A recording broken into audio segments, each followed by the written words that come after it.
Okay, folks, we are live. So for those listening at home, welcome to the Dungeon Musings YouTube channel. My name is Kevin Madison, and I'll be your friendly dungeon user this evening, because tonight we're going to take a look at the first quarter of 2025 on the Dungeon Musings YouTube channel. I'm going to double check and make sure our stream is actually going live right now first. And there we go. Terrific. All right, so we are live officially. It is, at the time we're recording, May 10th, 2025, so we're well past the first quarter. We're into almost the first half, but I figured I would do better late than never this, and then do a second quarter update at the midpoint of the year. And I'm going to try and, for those who have joined me in previous updates, those usually end up being 3-hour kind of rambling sessions with me. I'm going to try and keep this one a little more focused, touch on the highlights of what we've done so far this year, what we have planned for the for leading up until the midpoint, and then just some general plans. And I want to share some information about our upcoming charity marathon, because we've got 20 days, 20 days until that happens. So let's dive right in. Oh, and as is always the case, too, I'm going to wait until the end, and I'll check the chat and see if there is anybody who has any questions, and I'll try and address those then. So if you do have any questions for anything we're talking about tonight, or anything about the channel in general, please don't hesitate to leave a comment or comment in chat, and I'll try and get to that. This was a really unannounced thing, so I'm not certain how many folks we're going to end up with in chat anyway. So anyway, so 2025 so far has been very busy. Last year, we were running a bunch of different games in the first half of the year that were selections from donors from previous years, and it was really, really busy. We crammed a ton of games in, and it was a lot. Like, I mean, we got a chance to see a lot of different games at the table, but it was a little more than I was certainly comfortable with. And then just my day job has been much busier this first half of the year, or first quarter of the year, so I have been somewhat limited in my the time I can put in extra sessions necessarily. But we have managed to get, I think it's 17 games to the table since the start of year, which is, not nothing. The games include some standards on the channel, like Pathfinder 2nd Edition. We've been running continuing our Spires of Paradar campaign, the Traveler 2nd Edition with our Traveler campaign, Pathfinder 1st Edition, where we were running a campaign called Last of the Falling Leaves. We'd started that last year and continued on into this year. We played Soulbound, the Warhammer Age of Sigmar RPG, Imperium Maledictum, one of the 40k games that Cubicle 7 publishes currently, Warhammer Fantasy Roleplay 4th Edition, The Dark Eye, published by Ulysses Spiele, Shadow of the Weird Wizard, the successor game to the Shadow of the Demon Lord game, published by, actually I don't know what his company is called, but it's Robert Schwab, who wrote that game. Dragonbane, the kind of light, fantasy game published by Freeligan, at least in comparison to their other games. Rogue Trader, one of the 40k games originally published by Fantasy Flight Games. D&D 5th Edition, we've returned to our Night Below campaign with the 2024 version of D&D 5th Edition. We played a session of the Mass Effect D20 game that was published by a fan, and it's an incredible product. I did a mashup of the Song of Ice and Fire RPG published by Green Ronin and Warhammer Fantasy Roleplay 4th Edition for something called Westeros Fantasy Roleplay. We ran a couple of sessions of that. The One Ring we returned to again. We also ran that as our holiday game this past year with a great success. Then we've also recently started playing a Death Watch campaign. That is another one of the 40k RPGs published by Fantasy Flight Games. Currently, you can get it in PDF form from Cubicle 7, but Fantasy Flight Games was the original publisher of it. That's where you're playing Space Marines, fighting Xenos and Chaos and whatnot, so it's a pretty fun game. And then Fantasy Craft, D&D 3.5 type spin-off game that was created by Fantasy Craft, or Fantasy Games, Crafty Games. And it's It's an iteration on Spycraft 2.0, and Spycraft was a OGL game that was originally published to basically be similar to the D&D 3rd edition game. And then we also ran Star Wars Revised story, Star Wars role playing game revised, I think is what the official name is. Yeah, Star Wars role playing game revised edition. It's the second of the D20 games that was published by Wizards of the Coast when they had the Star Wars license. So good selection of games. I thought I'd talk about just a couple of the standouts that we had in that. I guess for one, so Pathfinder 2 over the last 2 years has gone through its remastering of it. And I've mentioned this during our year in review. Pathfinder 2 was for a long time I described it as my desert island game. Like if I needed to have stripped down to only one game and have access to only one game, Pathfinder 2 was always my go-to because I felt like it was quite versatile and I could tell a lot of different stories with that game, run a bunch of different games from, crunch-heavy, fighty games to really more role-play-oriented games like our Spires of Paradar campaign. And it was the pairing of it with the Kingmaker game I didn't feel, or Kingmaker campaign I was less than satisfied with.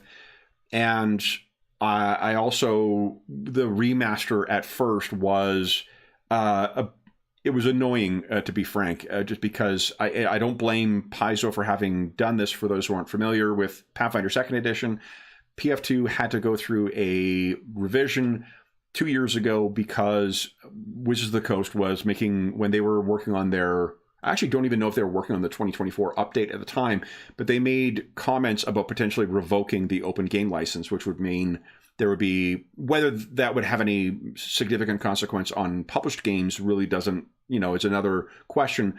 Publishers at the time were uncertain as to whether that would impact their, publishers of OGL games, were concerned that might have an impact on their games, or in the alternative, they would end up having to incur a bunch of litigation costs that they wouldn't want to do just to try and continue publishing their games.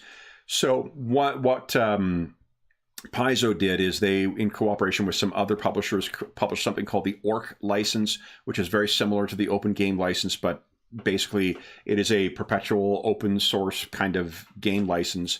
And using the Orc license, they republished their versions of Pathfinder 2, which were remastered and stripped of any of the specific stuff that was only found in the OGL.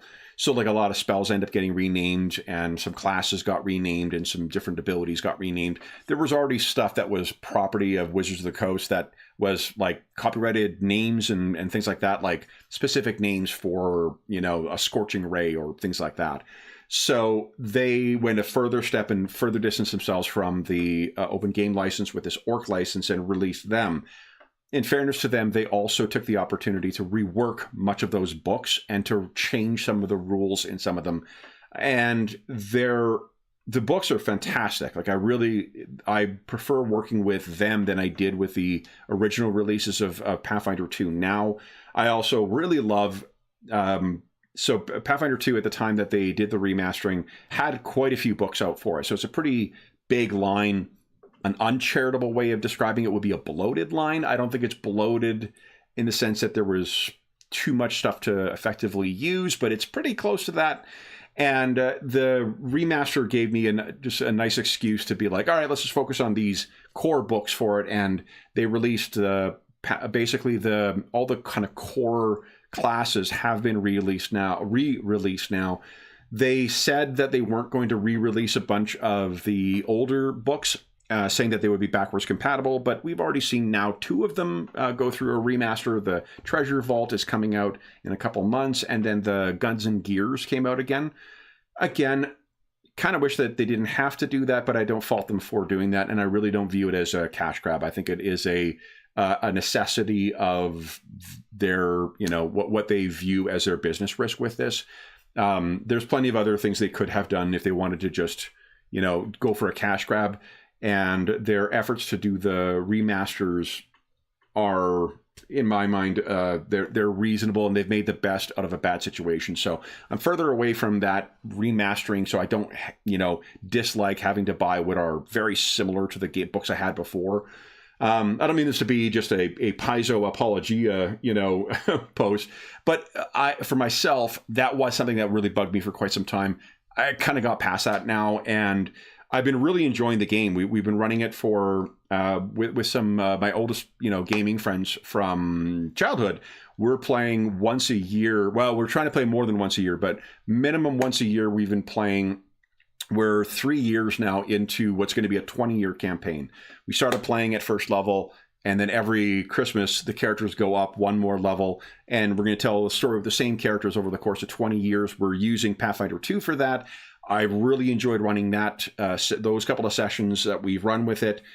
And I don't know, I feel like Pathfinder 2, I'm back in the groove of excited to read the stuff. They've had some new books come out that have been really cool. The NPC Codex has recently come out. And then they've got a book coming out soon that's going to be war related. So they've got what looks to be a Pathfinder 2 version of the old Warlord class from 4th edition D&D, which I absolutely loved, both the game and the class. So I'm looking forward to that. Some of their recent releases have been, for me, a bit of a mixed bag. What is it called? Into the Wild? Howl of the Wild. The Howl of the Wild source book was really cool because I loved Wilderness Adventures, and it gave a bunch of... I'm telling them, Anna. Anna really liked it too. Yeah, you liked it too? Good stuff. It had like Minotaurs and Centaurs and things like that in it, which were really cool, and some rules for effectively playing the Shifter in Pathfinder 2, which I really like that class. I know it was not a widely, well-received class out of Pathfinder 1, but I really liked it. But then with that, they also released something called War of the Immortals, which has just like almost a mind-bogglingly complex class in it. And I like that it's good that they're giving people a variety of different levels of complexity in their classes. But for me, there was not an awful lot out of War of the Immortals that really I felt I would be getting to my game. And it spoke to some of the classes and some of the material they released later in the original cycle of PF2, where it was just getting classes that were like unique, but they were just so confusing when you've got this much rules text for one of the abilities. It's like, okay, is there not a simpler way to present this? But I don't know. The long and short of it is that I do think that the game suffers from definitely some bloat right now. There are so many books that are out for it and so many source books, setting aside any kind of third-party stuff. But what the remaster did was gave me an excuse to just look at stuff in a nice little condensed version. And the NPC Codex, which is a new kind of like bestiary for it, it's also included some cool rules for using effectively like Swarm. They used to have in Pathfinder 1 a creature type called a troop that was sort of like a Swarm rules from 3.5, but now for that, these types of rules have iterated through D&D since AD&D second edition. Second edition, the the Axe of the Dwarven Kings, or whatever it's called. What's that source adventure called? Axe of the Dwarvish Lords. That adventure is the first time I remember seeing what are effectively Swarm rules for lesser adversaries. And just like those original rules from the late 80s, early 90s, what they're intended to do is to make lesser adversaries more challenging for more powerful player characters in big groups. And Pathfinder 2, because of the way the action economy works and because of the way that criticals work, I find that it's not satisfying really to use minions, like much lower level adversaries, against the player characters because of the way the dice works and because of how much time it takes to go through all their actions. But these troop rules are pretty cool. There's a reason people keep going back to that same wells, because they work pretty well to give a manageable way of modeling big groups of people fighting your adversary and carving your way through. Deathwatch has the Horde rules, for instance, for that. So I'm in a really good place with Pathfinder 2 right now. I really am enjoying that quite a bit.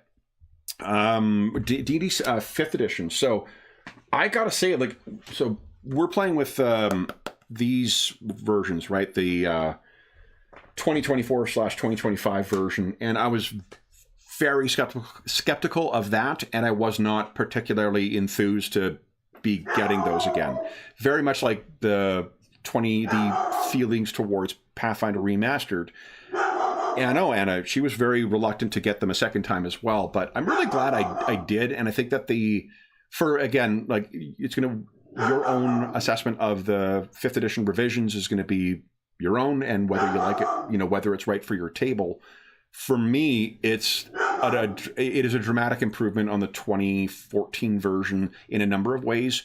For one, I think the ancestries are much more interesting this time around, with more unique abilities that feel very like when you're playing a dwarf, when you're playing an elf, when you're playing a halfling or a gnome or whatever. So I like that quite a bit. The added complexity for some of the classes, I'm not 100% sold on, because it feels like, in particular, the weapon mastery abilities, we haven't really seen those come out an awful lot at the table, but that's partly because we all forget about them. And I don't know if that's because we're playing 9th and 10th level characters, so there's a lot of other stuff to keep track of, or whether it's a fussy little bit of the rules that a lot of other tables will forget as well. But it's nothing that is, I don't know, all the little differences, the little changes they have made to the classes all seem to be for the better and make for more interesting or more niche kind of protection stuff. Like the wizard has this neat thing about, there will be other channels and other, streamers who will have a much more comprehensive and accurate assessment of the difference between these rules. I can only speak to what we've noticed. The wizard having an expertise with certain knowledge skills and stuff is a really cool little extra bit of thing. What is really great is the increased healing. I really, really love that. If you're not familiar with the changes, what they've effectively done is for most spells up to about level 4 or 5, if they're a healing spell, they've doubled the amount of healing that they do. So that means Cure Light Wounds, instead of doing 1d8 plus your stat modifier at first level, it does 2d8 plus your stat modifier. And the big consequence of that is, because the amount you were healing was often around what monsters were doing, all you were doing with heals before is maybe getting, if this was the baseline and they got injured, you're just putting them back to that baseline, and then the monsters would presumably be able to act again and get you back down to that area. What the doubling does is it allows you to get a little further up. So there's a fair bit more of, an up and down with it. But at the same time, the monsters seem like they've all had, not all necessarily, because again, I haven't sat and gone through them all. All the ones I've used so far have had some interesting tweaks put into them. So they've got little extra things that they can do. So far, I have used beholders, I've used umberhulks, I've used, I use a beholder roper mashup called a static tyrant, but it was effectively a beholder for the most scary, abilities. And it was awesome. Really, really great. Genuinely my favorite beholder I've used in any version of D&D so far. And the other fights we've had have felt really, really good. Like, just that they felt like they had a bit of a tension to them. We had players that were going down and getting up. It reminds me more of the excitement of 4th edition combat than the previous version. And a lot of that is due to the healing. The healing is a much more significant presence in this. So, and we had a lot of fighting in our 5th edition campaign, but before we took a hiatus with it. So yeah, I'm really excited with 5th edition once again. I love the monster write-ups in it. I love the streamlining of certain spells as well, and the extra little bits of flavor that we get with the classes. They've also reworked the fatigue mechanics, which I fucking love, because the fatigue mechanics were really tough before, and we used that's something that comes into play with some of the optional travel rules that we use. We've used different variants of travel rules, but they all sort of take advantage of that fatigue mechanic. So having that reworked to be a more forgiving approach is really, really appreciated, and I really like it quite a bit. Let's see here. So Mass Effect D20, I'll talk about that quickly, because that one was a bit of a surprise. So basically what it is, it's a game that someone who was obviously just a fanatic for the Mass Effect video games took that, used Mass Effect 2, the way the mechanics work in that video game is kind of like the guidepost for what they want to emulate. They then used the Star Wars Revised Edition, the D20 rules, as a starting point, but then also stole ideas from Spycraft, one of the Spycraft 2.0, one of the games we'll talk about a little later tonight or today or this afternoon. And it was really good. Like, I was surprised how much I really enjoyed playing the game. There are some cooldown mechanics. So like, it's a game that you either have to be okay with it playing a little slower than some other 3.5 games, or have players who are really on the ball with keeping track of all their cooldowns and things like that. But it was cool. Like I've played about, I don't know, 3 hours or so of the first Mass Effect game. And so I'm not by any means like a Mass Effect fanatic, but I did research before running the game because it's one of the player picks for later this year. I wanted to get it to the table to really kick the tires on it. And it was awesome. Like, there was a lot of really interesting things I didn't realize at the time were drawn from Spycraft 2.0 that I thought were interesting innovations on what was started with Star Wars Revised. So it was really good. And that game got me looking at the Spycraft 2.0 game, which then got me looking at Fantasycraft. So let's maybe talk about those. We'll talk about Fantasycraft first, because that's the only one I've got to the table. So Fantasycraft was published, I think, 2008 or 2009 by Crafty Games. It uses the DD 3.5 or Pathfinder 1 kind of starting point as its game, and then it takes everything and twists it a little bit. It doesn't leave any assumption about the game mechanics set in place and decides to try a bunch of different things. When you make a character in it, you have an origin, which is made up of your species, which could be, if you're a human, also a talent, which is kind of like a series of abilities that are all under the category of one word descriptor, like gritty or grizzled or, friendly, or I don't know. What are the ones out of here? My lack of creativity at this point is really disappointing. Ruthless, adaptable, industrious. Those give you a bunch of abilities and a feat. And then you also pick a class. And then as your character advances, you do gain other abilities you get to select other things about your character. You also can access expert careers or expert classes starting at, I believe, level 3. And then you can gain access to master classes at, I believe it's level, I want to say 10 maybe, or 12. I can't remember offhand. There aren't any master ones in the core book, in one of the supplements that has it. But the game is only, this has 4 books out for it in print and 1 PDF supplement that is not bundled with one of those other print supplements. I've said this to the folks on the player roster. I've only got this to the table one time. It is I think the very best first level experience I've had with any D20 game, bar none. Pathfinder 2 is really good at first level. D&D 4th is really good at first level in the sense of getting a chance to feel the experience of the full game. Low levels is a lot of fun in older editions as well, but it's a different thing. You're not really getting a chance to experience what the whole game is going to be like between levels 5 and level 12. This felt like an absolutely comprehensive game at the first level. It is. I'm not going to go into great detail about this because I'll probably do an overview of this game later in the year, because I really do like it that much and I feel like it really deserves more attention. But there is the things that I will mention as being standouts in this, and I'm really only just doing an overview, so there's a lot more difference about this than what I'm just saying now. One of the things is you get a narrative metacurrency called action dice, and the action dice can be spent to do a number of different things, including like raise your defense for 1 round.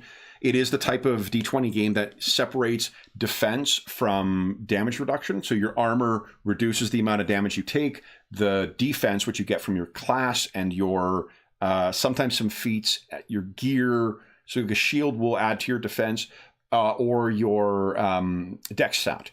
The game also uses wound points and vitality points. So your vitality points are exhausted like your hit points would in most other D20 games. Vitality point or wound points are equal to your constitution and sometimes modified by class or a feat or background. And if you get a critical hit on somebody, that's where it goes. But critical hits and critical fails are only triggered when the opposing side, for critical fails, when the opposing side spends an action dice, and you only get a critical hit when you spend an action dice. So the whole rolling for threats, the gating of critical hits and critical fails is still behind that whole, critical chance a degree that's in 3.5 games, but it is also further gated and kind of sped up and made more interesting by the fact that you have to spend action dice in order to trigger it. We've had that come up in a couple of games before, or in the session we played of this, which was really, really fun. And another example, the error range, so your range of critical fail is bigger depending on certain, circumstances, but one of them is if you're not trained. So the way this game gets around the idea of you being not trained in a skill, instead of giving you a penalty to it, what you do is your error range is now a 1 to a 3. So the chance of having something go wrong is greater, but that's still gated behind if the game master spends some of their action dice. And there's a free flowing of action dice where when players get it, generally speaking, the game master gets it. There's a couple of exceptions that are unique to the classes or unique to the characters. Each of the classes has some really badass thing that they get to do that just makes them feel kind of broken in comparison to the other classes, but every single class has this kind of ability. I'm trying to think. The last thing I'll talk about before I just spend an hour talking about this game is the difference between adversaries. So there are standard characters in the game, and there are special characters in the game. Special characters function like player characters, where they have vitality points and they have wound points, and you need to exhaust those vitality points, and if there's a critical hit, it goes to the wound points. Standard characters have a damage save, but it's not just, so they're kind of like minions. As soon as they fail a damage save, they're defeated, whether that means they're dead or they're just taken out of the fight or whatever. The way the damage save works is they have a damage save stat, and it's against 10 plus half of the total damage they have taken so far. And the reason I like that so much more than just having minions is the fact that it makes the impact of your attack more consequential. So if you're using a two-handed sword and you've got all these great bonuses to damage, you are going to have a better chance of taking down a standard character than what someone who is just trying to pick at them with a small, less damaging ability, or like an AoE effect. So the punch of your ability feels more consequential even dealing with standard characters, but it also means that they do go down pretty quick, right? So there is that chance of them just blowing down. So you can have that kind of minion stormtrooper kind of effect of player characters chewing through a lot of adversaries, but they're not, there is some connection between the damage they're actually doing, as there is with any other kind of adversary, and the standard adversary. Whereas with minion rules, as long as you hit, they go down, right? So that's really cool. And then there's also the standard characters, unless you are in what's called a dramatic scene, which is sort of like the big wrap-up moment of your adventure. Unless you're in that scene, the game master cannot spend dice to confirm criticals with standard characters. And the reason that's cool is if you've ever run Pathfinder 2 with a whole bunch of lesser level adversaries, it does usually do pretty well as kind of modeling the whole minion mechanic. But the trouble is the way that critical hits work in that game, for one, if I roll a nat 20 on one of the 3 attacks or 3 actions that they get per round, I hit automatically and I do crit damage. I do double damage. So I'm hitting for much harder than I would normally. And I have to take, in that game at least, I have to take full suite of actions for every one of those stupid things. So it just means that the game plays, I don't know, it's not quite as satisfying as what the minion rules are. This, I think, just gets around that beautifully, where in most scenes, you don't need to worry about standard adversaries. If I roll nat 20, it just means I hit. And we'll see what the damage does, but there isn't the crit chance with it. And the other thing is it means that when you get into those dramatic scenes, all the kind of stakes will escalate, because even those piddly little guys, now they can potentially crit against you. Again, still gated behind me spending action points for it. So it is a level of complexity in a game that is not going to be for everybody, obviously. But if you're okay with the 2D20 games, like the Modiphius ones, in particular, something like Conan that's more on the crunchy side, this is not going to be too much for you. It's a really, really terrific game. And like I said, I'm pretty certain I'm going to talk about that one in great detail a little later. The last one I want to talk about is, from the ones we've done so far, is Star Wars Revised. So I mentioned in my year in review last year that I kind of hit a point where I was sort of burned out by Star Wars games, and I just didn't feel like there was any one game that I really wanted to get back to the table. And this one I had owned. If I have run this before, I don't remember doing it. This game came after the original D20 Star Wars game that came out from Wizards of the Coast after Phantom Menace. This came out to coincide with Attack of the Clones. It has a smaller lifespan than what the Saga edition does. That came after this, and Saga was a dramatic reworking of it. I have run Saga a few times, and I like Saga, but running Mass Effect got me thinking about this game again, and I ended up picking up the books that were published for this line for relatively cheap, too, because it's just not a popular version of the game. It plays very close to D&D 3.5 with a couple of little tweaks in it, but it doesn't feel, in my mind, like I'm playing, D&D, but it's just Star Wars. In particular, because just like Fantasy Craft, they separate out the defense from the damage reduction. And the damage reduction that you get from armor, it only applies when you're taking damage to your wounds. And remember, your wounds are the thing that you get hit by when you get criticals. You also have to roll to try and avoid getting unconscious when you get damage to your wounds, because there's a significant impact to that.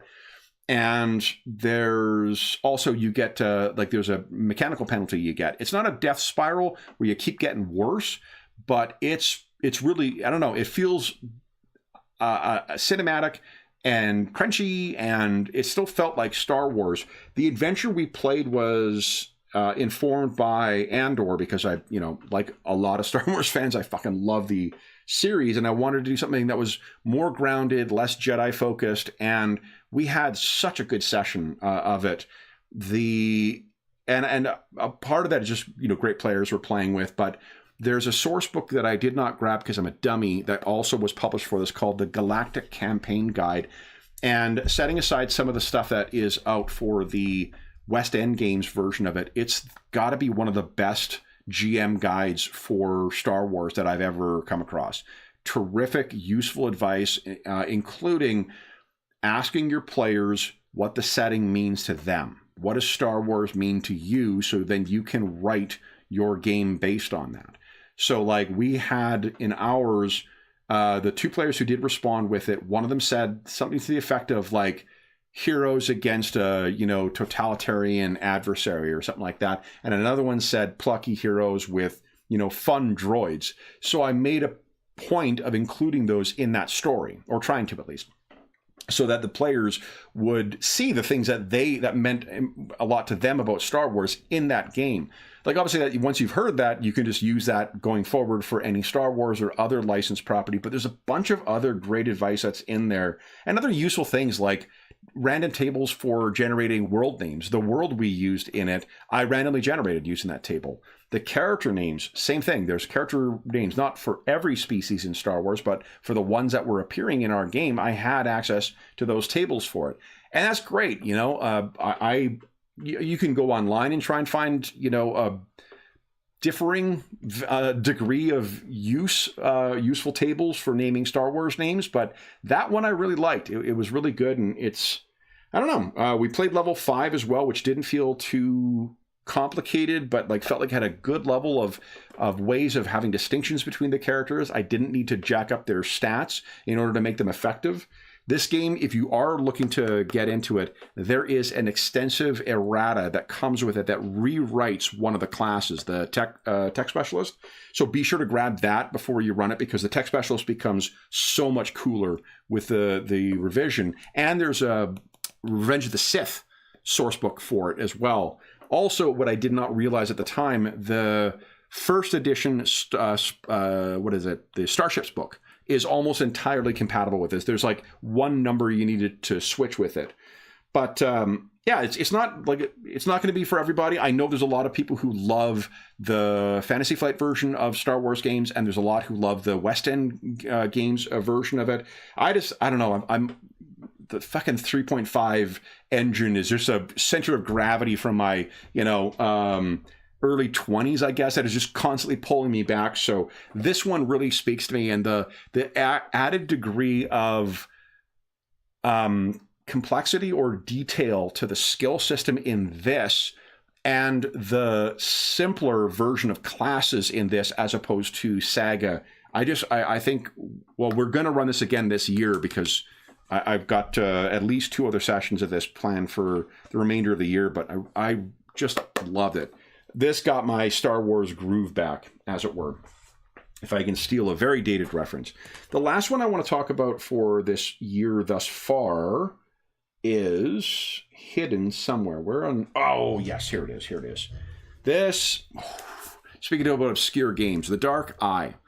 So The Dark Eye is a game I have been familiar with for, a number of years, but I didn't know anything really about it. I thought what I knew about it was it's a German RPG. It is very much like D&D, and it is really fucking complicated.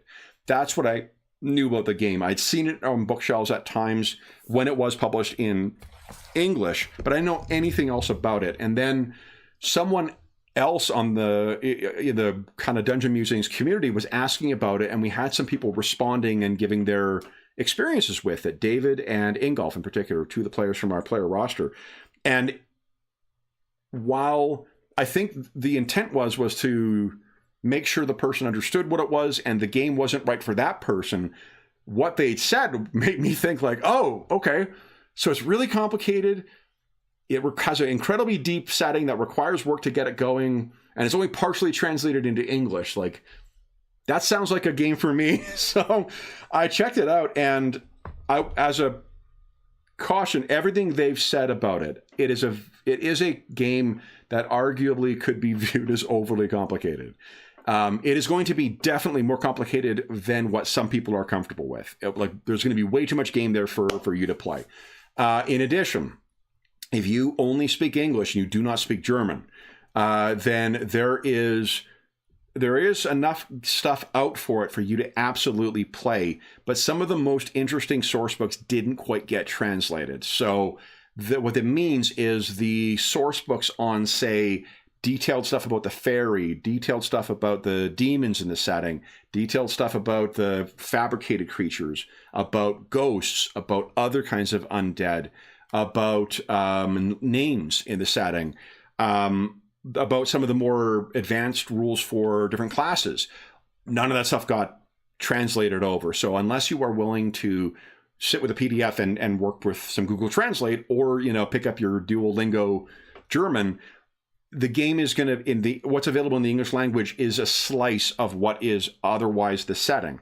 Fortunately, like in today's day and age, you can access an incredible wiki for this game that you can set your browser to automatically translate. So my German I'm 110 days into my Duolingo German, so it's getting there. But I mean, by getting there, I mean, like, I can kind of sometimes point at stuff and say what it is. I'm relying extraordinarily on the translation, either using Google Translate for block translation for some of the in-game text for some of those source books, or for the websites. But even just starting with the core book, and there's a core book, there's the setting book, the Aventuria Almanac, and then there is the Bestiary with the monsters in it. Those 3 books are what you need as sort of the core. In English, they also have a magic book, they have a gods book, and they have a like a supplement with advanced rules or supplementary rules called the Companion, I think it's called. And then there's like some adventures, some setting books and things like that that are available in English. The game, I will say, is I've not had a game that's caught me as like by the throat as much as this one does. And there's a couple of reasons why. This is a game with a great deal of complexity, but it is, for one, reliable and intentional. There's a reason stuff acts the way it does in the game. Yeah, it's more, of a rules apparatus than what, like a streamlined game would be, but the detail that is in there is there for a reason and to service better play. So I really, really love that. I love that characters have a comprehensive list of skills in it. The way that dice mechanics work in it, if you're making a skill check, not including an attack, you roll 3d20 and you're looking to roll under 2 or 3 of your attributes. So your attributes become pretty consequential, and not just 1 or 2. Like you do have it's best to either have a very diverse character with a diverse bit of attributes or lots of skill points to offset what might be failures in it. I'm going to do a video about this game for sure before end of year, so I can go into full detail about it, at least for the English language stuff, and then share some stuff about the German language one. There's a quick start available for the Dark Eye, which gives an okay introduction to it.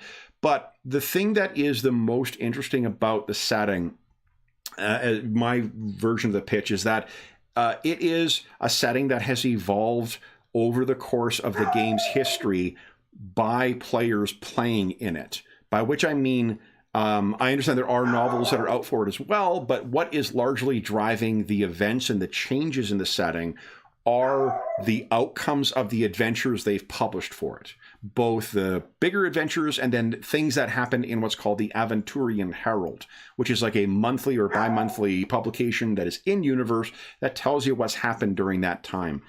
It gives the game an incredible amount of verisimilitude and a real lived-in feel that I think is the closest I've come to that, where it isn't just the meta plot. Like, there are games, anyone who's lived through the 90s worth of games has lived through a game where they've seen their world change because of meta plot, right? Like Legend of the Five Rings was fucking terrible for that, where by the end of the meta plot in the game, I had no idea, like the setting was unrecognizable from what it was when we started playing. Ditto for Forgotten Realms because of the publishing, changes. And the Dark Eye doesn't have that. It feels like playing in a West Marches game where a bunch of other people have done stuff in the world to affect it, and now it's your time to get in there. And you might be thinking, well, how does this differ from some of those other big European games, like in particular Warhammer Fantasy?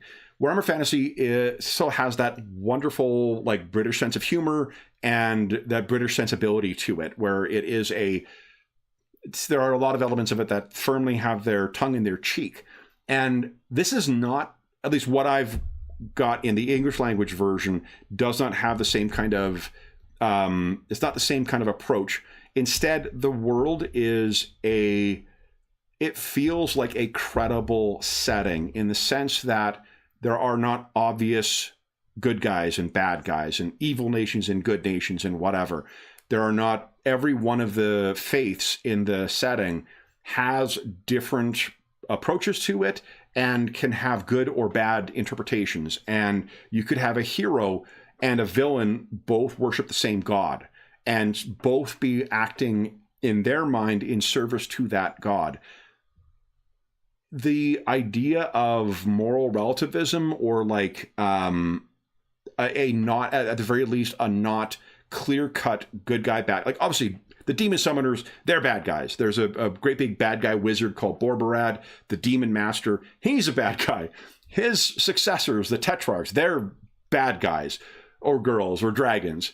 But it's very, very, very cool to have a setting that feels like it's not going for medieval authenticity, but what it's going for is the way that people would interact with one another. It feels like a very authentic setting to me. And when you add that to this lovely, like sturdy game mechanic, and it just is an enormous amount of fun to run. I really, really, really love reading this about the setting. I'm generally not one for setting stuff too. I've talked many times on the channel how, like, if you're going to make me read about your setting before I can, and become a master in your setting before I get to play the game, I'm probably not going to fucking do it. This was a good enough game, and the little bit I learned in an introductory adventure called Revelations from Heaven. Once I started learning about the game, I just wanted to learn more. And the game also does a really nice job of giving you transparent references to where their inspirations are for the different setting. I'm telling you, Anna, she's a big fan of the Principality of Kosh, which is a very Tolkien-inspired setting where we're playing our game right now. It is kind of like, imagine if the Shire instead had like Teutonic or Bavarian sensibilities. Instead of the idyllic countryside, we have these like Swiss village or Bavarian village kind of things to it. And then you also have a kind of riff on Moria in the setting as well. It's so cool. And I don't know, like the characters feel capable, but not extraordinarily overpowered. They have a huge amount of runway to continue becoming, more powerful characters. And if you want to start with a more powerful character, it's very easy to do that without adding a great deal of complexity to the game. There is also clear delineation between basic rules and more advanced rules, and they will tell you what those advanced rules will do to your game. Will it slow things down? Will it require more bookkeeping? Will it streamline things? So I just cannot say enough good things about the Dark Eye. And again, I'm going to do a comprehensive overview of that and of Fantasy Craft. Both of those don't have an awful lot of books out for them in English, so it's going to be relatively easy. But that's the games we've run so far. So a lot of fun. I've really have encountered a couple of games since we started running this year that just blew my socks off. Like I really, really fell for these games and did not know about them at all before. Fantasy Craft and the Dark Eye, I would expect to see a fair bit more of that on the channel in the coming months and years. So let's talk about maybe the charity marathon next. So one of the games we ran over the course of the year was one of the player picks, or not the course of the year, the course of the first couple of months, was Dragonbane. A game published by Free Lagan. It is a version. It's kind of, what is it? Drak und Dominer, I think is the name of the... My Duolingo German is doing me nothing with Swedish names here, so I want to say... Anyway, there's a Swedish game, Drakar och Demoner is the Swedish version of it. This is, from what I understand, a pretty substantial departure from that.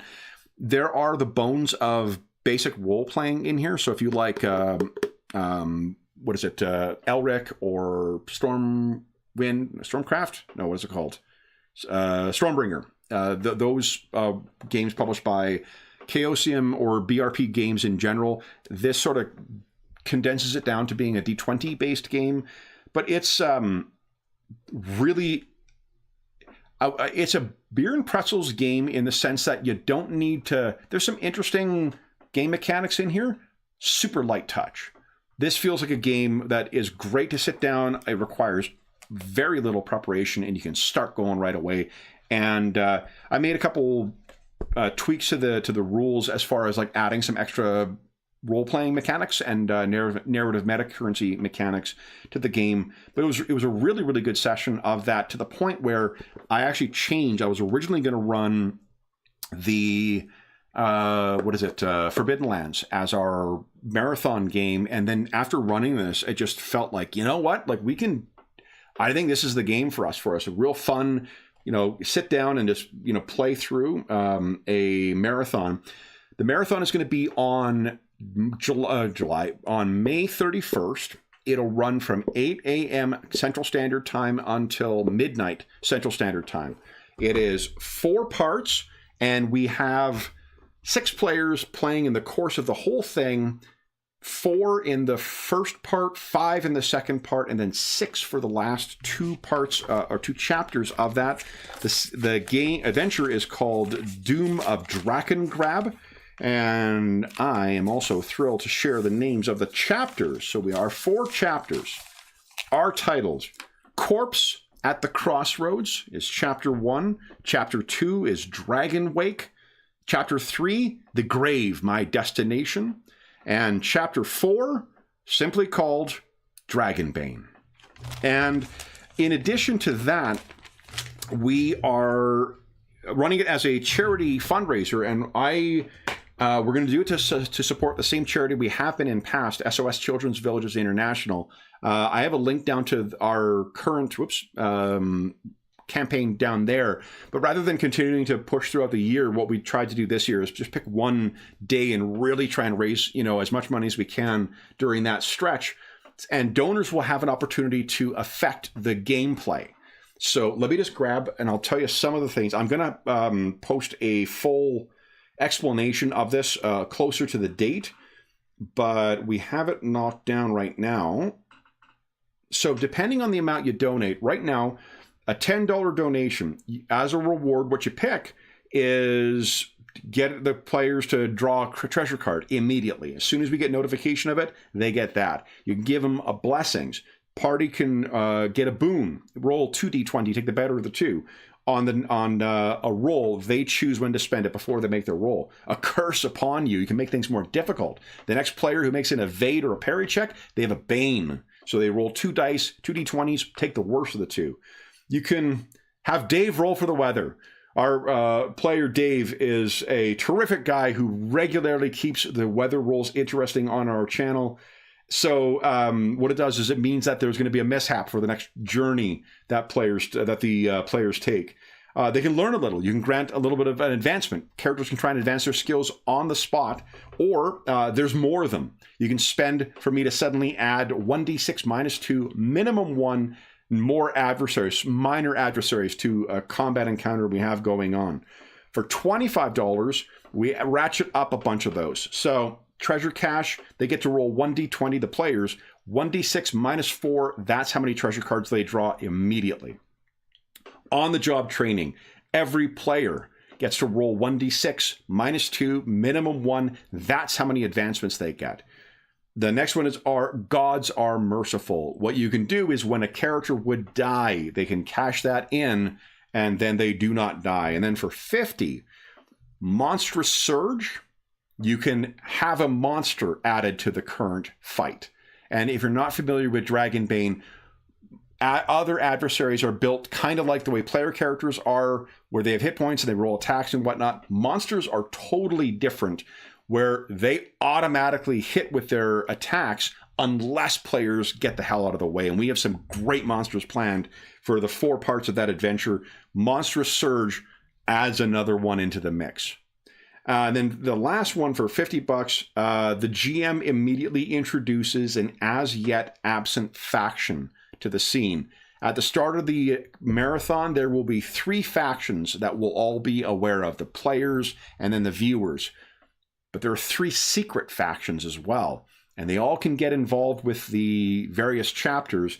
And if a donor decides to use that as one of their picks for their rewards, then we add them in. That does not necessarily mean they're going to be allied with the things currently in there. So what this means is, like, for instance, if you donated $100, you could split it up to be 10 boons. Players get 10 rerolls for that they can bank, or not rerolls, but rolls with advantage. Or you could put $50 into a monstrous surge, and then $30 into rerolls, and then $20 into individual character advancements, or however you want to, combine those things. Those we're intending for us to get notification live when those donations are made, so we can immediately thank the people who donated and then implement whatever change they've added to it. In addition to that, the players have some fun prompts that they're going to be introducing to keep things interesting for their fellow players. So the combination of all this together should be an absolute disaster or an incredibly fun experience for everybody involved. And if you are not in a position to donate to the campaign or to the charity during these things, that does not stop you from joining us. Please feel free to join us in chat for one of the chapters, all the chapters, whatever you like. It will also be posted to the channel live, like all of our streams, or posted to the channel afterwards, like all of our streams will be. But yeah, I think it's going to be a really fun experience. At the very least, it's going to be really interesting. We're trying a bunch of new things in this. And in addition to the different titles for each of the chapters and the players, I am specifically taking different themes for subgenres for each of the 4 chapters. So hopefully every one of those will feel very different in tone from all the others. So the players can see some change in the tempo, and those of you who join us for some or all of the sessions will see changes as we go along. And knowing that there may still be some fallen heroes in this, we also will have backup characters ready to jump in as soon as we hit the mid-session break or as soon as we hit the end of the chapter. So even if player characters die, we're going to have new heroes ready to jump in and carry on the fight. So that's the charity marathon. That I'm really excited for. I'm going to take a quick sip here and just get my whistle wetted. Hey, everybody in chat. Hope you guys are having a wonderful weekend. Thank you so much for joining me. If you have any questions, again, put them in chat. I'll address them at the end of my, spiel. So that's the charity marathon. May 31st, it'll be running live from 8 a.m. CST until midnight CST. And we're going to try and make sure we start right on the nose with that one, too. So we will be starting. I've been getting up very early all this month to get my circadian rhythms ready for that session. So, and I got time planned off beforehand, time planned off afterwards. So it is going to be a really, hopefully I will be in as much of a fighting form for it as I can. But we have some terrific players to help me get us through to the finish line.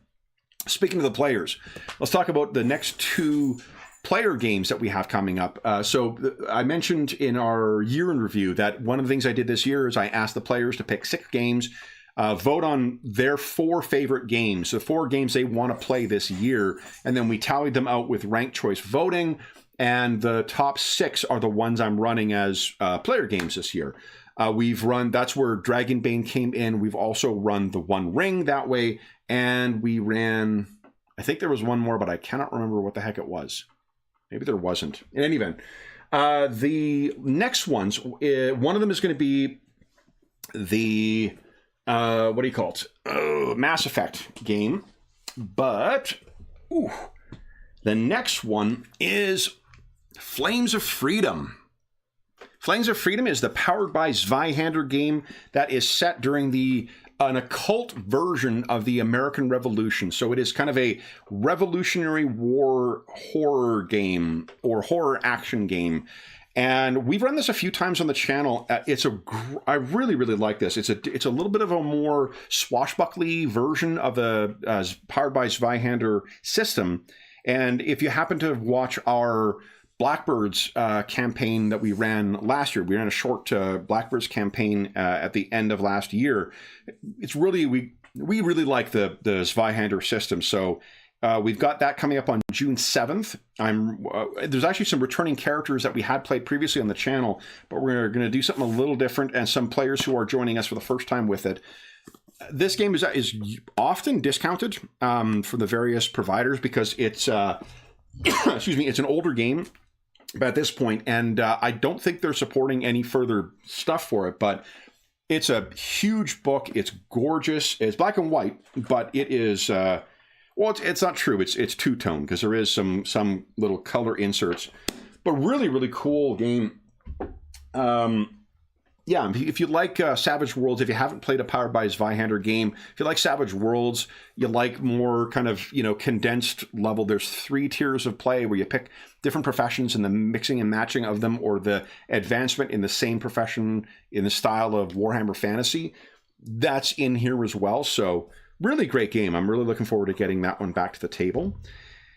Then I recently circulated a list of games for the players to get... to gauge interest and see what folks wanted to get back to the table. These are my picks for them. Unsurprisingly, one of those is Fantasy Craft. I've loved everything I've read about this game. Making pre-gens for this has been a lot of fun. And the one session we had, like I said, was just a shit ton of fun. So June 28th, we're coming back to Fantasy Craft, and I expect that's not the last time that we will play that. The last time we played Fantasy Craft, I also made use of a campaign setting that I've had an idea for a little while, and this seems like it might be a good fit for that, called Guns in the Dwarflands. And I'm not sure if we're going to be returning to that setting or doing something unique or going back to behind my owl bears up here, I have the map of Thule, the setting we've used for our Astonishing Swordsmen and Sorcerers of Hyperborea campaign, as well as some other stuff. That might be a fun setting to revisit, or we might use something fresh or custom for it too. So I do not know yet what that's going to look like, but we are definitely playing more fantasy craft. And in that vein too, we are also going to be getting Spycraft to the table. Spycraft is very much similar to Fantasycraft. Fantasycraft came after Spycraft 2.0. Spycraft 2.0 is a soup to nuts rework of the D20 system as it was published for the D&D 3.5. Like Fantasycraft, this game is incredibly fucking crunchy. So it's going to be a deal breaker for some people. That it's just too much game for some people. The only reason I started looking at this was because of its influence on that Mass Effect game, and I really enjoyed some of the things in the Mass Effect game, and I'm really glad I did. As a GM, I also love that there are campaign qualities that are in here, which are basically like options to change some of the default rules. So if you want to make it more gritty, or you want to make it more, whatever, high action, faster advancement, you've got those baked in as decisions you make before you get the game to the table. I also really love that the way that they make their adversaries, and this is true for Fantasycraft as well, you don't have a list of stats that are ready to go to plunk against your heroes. You have a series of traits or like special abilities, and then you have ranks for each of the things like the attack, the skills, their saves, their defenses, whatever. And then what you need to do is look at the corresponding table for how difficult you want this to be. So do you want to make it at parity? Say you're running a level 4 game. Do you want to be at parity? These are level 4 adversaries. Well, then you go to a chart and you get all the information you need from that to plug into those templates. And then you have your character afterwards. And while that may seem like shit, like, so every monster requires me to do work? Yeah, basically. But it also means that every single adversary in the book is pretty much on the table from first level. Now, some of those are going to be extraordinarily challenging just because the way you build the characters also have a great deal of XP associated with them. There's an XP cost that's sort of level agnostic. So some of them, just because of the number of abilities they have, it's going to be a real challenge for first level characters who don't have the full breadth of capabilities that, say, 5th or 6th level or whatever higher level abilities have. But broadly speaking, every single adversary can be used at every single level, and I absolutely fucking love that. It's something I've always really liked about Starfighter First Edition, and in theory about Pathfinder 2. Pathfinder 2 is a little harder to just dial up, dial down, but Starfighter First Edition was so easy to do that. So I really love that. Like, as someone who, there is no too soon for getting vampires into a D&D game in my book. And I love including vampires. I haven't, because many of our characters, our player characters in our ongoing D&D campaigns have not been capable of facing them, but I always want to. And I love that this and Fantasycraft allow me to do that. Now, Spycraft is also a flexible game where you can set it in different eras. So the two things I have in mind for it, both of them are kind of like supernatural influenced ones. One of them is something that's probably not a surprise for regular viewers of the channel. That is the Dracula Dossier Handbook, published by Pelgrane Press and written by Kenneth Hite and Gareth Ryder Hanrahan. One of my all-time favorite mega campaigns. I just fucking adore this campaign. Spies and Dracula, and there's also a source book, a series of adventures that are set across different time eras, and that also would be really, really fun. But I've also got a second option now too. So this is another kind of mega campaign, originally run by Sam Vale, and written now for publication by Sam and Paul Coburn, and it's called Agents of Excalibur. It's, as it says in the tin there, role-playing game setting and campaign book set in the 1960s swinging London. Now this version is written to be used with Call of Cthulhu, but it was originally run with a modified version of Pendragon, and it was also it says that you could use it with Rivers of London, another one of the basic role-playing games that is published by Chaosium. Would use this with because those aren't my go-to games. I think Spycraft would be a fucking great fit for this, and I remember reading Sam's tweets about the campaign, because he'd regularly be tweeting about this thing coming out, and like it effectively is, imagine a gritty 60s spy story a la the Ipcris files, but you're not facing Soviets, you're facing the ferry or the Unseelie ferry, and then trying to find allies. And this world also has, in its wainscot fantasy or urban fantasy setting, it also has werewolves and vampires and selkies and things like that. It's just a fucking great adventure. And it does a couple things. I won't spoil anything, but it does a couple of really great things in terms of the pacing of it, where you do slowly get to know the world as you go through it, and you get to learn how much bigger this fantasy setting is once you get into the mix. But it also front loads the adversary, so you have a face to who you're facing, who your big enemy is. In the same way that Dracula Dossier, if you're playing a Dracula Dossier campaign, it's probably not a surprise who your big bad is in it. But I like that a lot, because it gives lots of time for players to get connections and resentment towards that character until they finally face it. The other cool thing is there are so many English or British references in here from the time, complete with each chapter has kind of a suggested soundtrack to it. Now, I will not get a good chunk of what the references are, because I grew up in Canada, in the prairies. I did not, I don't have the same cultural touchstones, but I'm enough of a Anglophile nerd to have watched enough British shows that I'm getting some of the references in here. For those who are of my, my vintage or Sam's vintage, who's around the same age, I think, who have seen some of these things and lived through some of these things, I imagine it is an even bigger payoff. There is a free quick start you can inspect, or I think it's a sample. If you go to drive through, you can check it out. So if any of this sounds interesting to you, by all means, check it out. It's like almost 400-page adventure, and there's so much great stuff. There's some great handouts for keeping track of like when things are being unveiled. So I don't know. Like, those are the two options I have on my plate for getting Spycraft to the table, and honestly, both of them look really compelling to me. Next up is another basic role-playing thing. This I have our buddy James from the channel to blame for, or credit, I suppose, because I really am enjoying this. It is a Spanish RPG called Aquilar, and I'm not sure if it's Aquilar or Aquilara. It is a basic role-playing game that is, the nutshell pitch would be a demonic horror game of historical fantasy set in the Iberian Peninsula. It is a very dense book, but it is absolutely gorgeous. Inside, this is the English language version.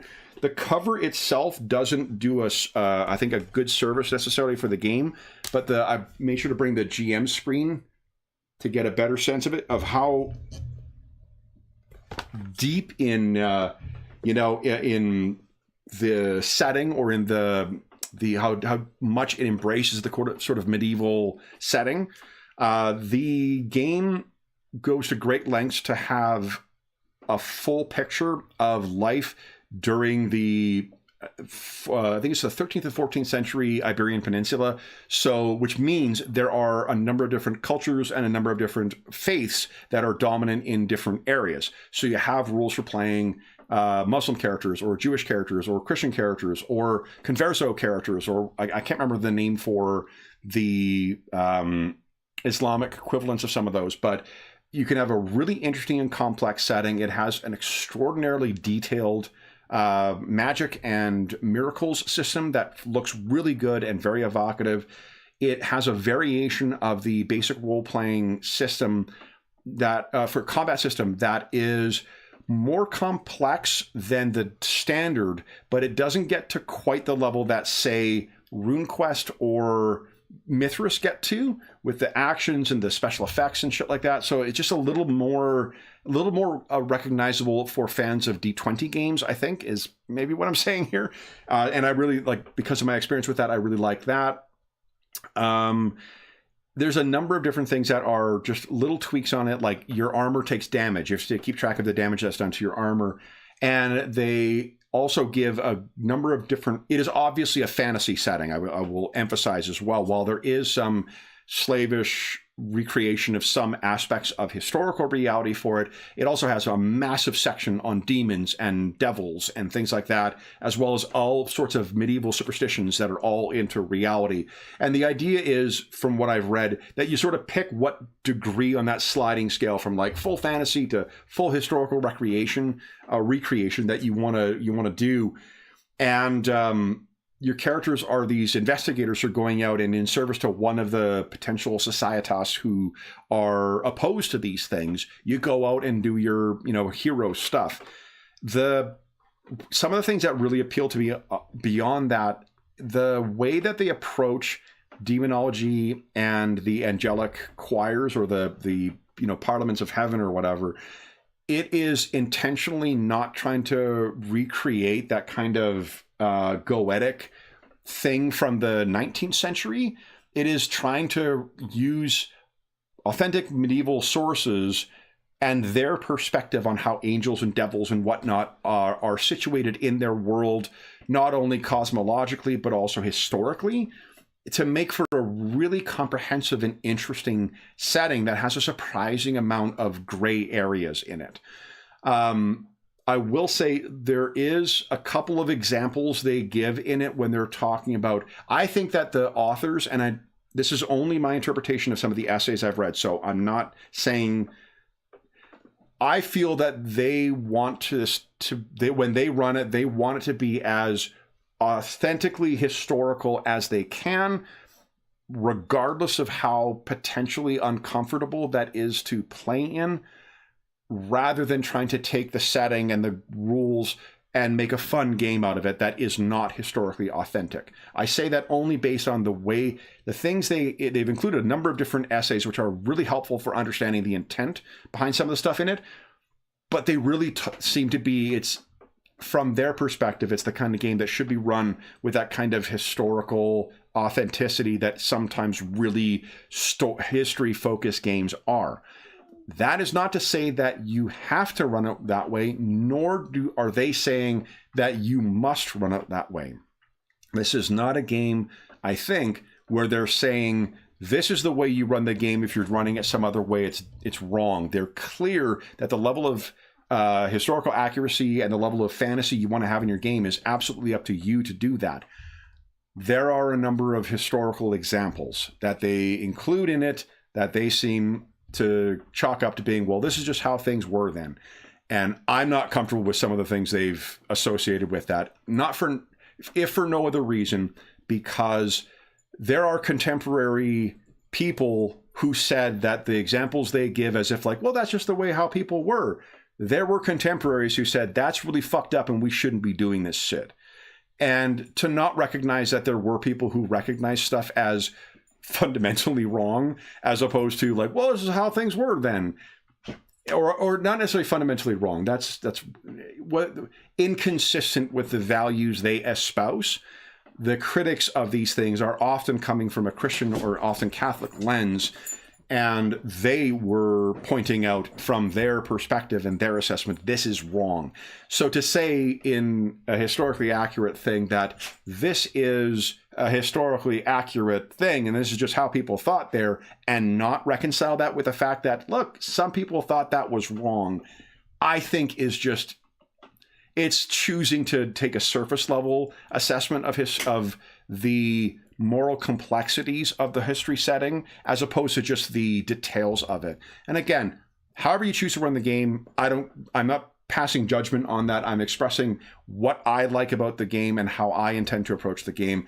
And one of the things I found uncomfortable with some of the perspectives that the authors placed into that. So, but again, there's plenty of games I love where the author sensibilities are out of step with my own. Cult Divinity Lost is one of those games. that's not going to stop me from running this game. I think it's a fascinating and incredibly accomplished. It's an incredible accomplishment as far as a cohesive presentation of a specific game world type, which is really, really great. It's also in a similar vein to The Dark Eye. This is apparently the biggest Spanish published RPG since the 90s. So also very cool to see it's very fun too to see.